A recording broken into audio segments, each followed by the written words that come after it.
Good afternoon. Good afternoon. Gloves are officially off. Ruto sasa ameamua kujifanyia campaign, which is a good thing. We tried it while Ruto was working, but now I think he has some free time.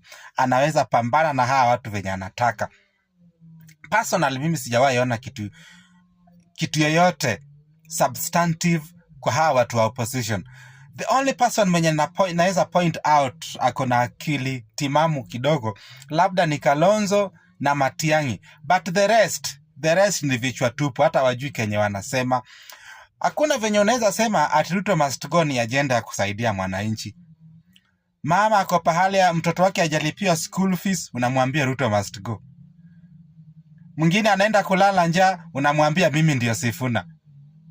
Hizo si agenda, hizo ni takataka.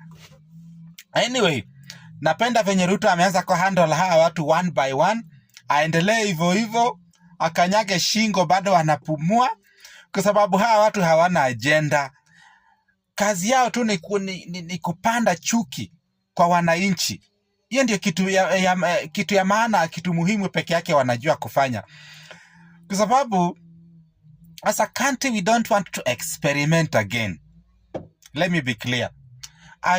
We don't want to experiment again. Atikifika 2027 tuchukue serikali nyingine tuweke hapo tena wakuja wasambaratishe kila kitu ati tena tuanze zero. No, we need to move on. Yaliyopita si ndwele, yalipita alishapita. We need to focus, we need to build new things. Kama ni Singapore tuende.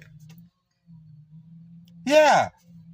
So Ruto kanyaga kina Gachagua. In fact, hii kesi ya Gachagua we need to do an investigation. Kwa sababu ikikuja ni mambo ya kulala na wasichana wadogo, alafu mwishowe anawaua, that's a criminal case. Now we need to investigate na Gachagua awekwe ndani.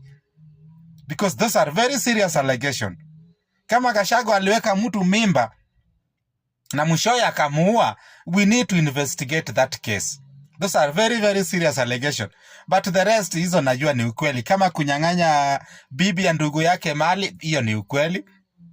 Ya Matiang'i kunyamba kwa mkutano kwa sababu ameshiba, hiyo ni ukweli.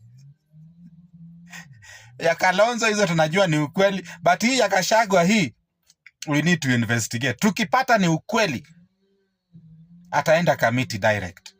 Because those are very serious allegations.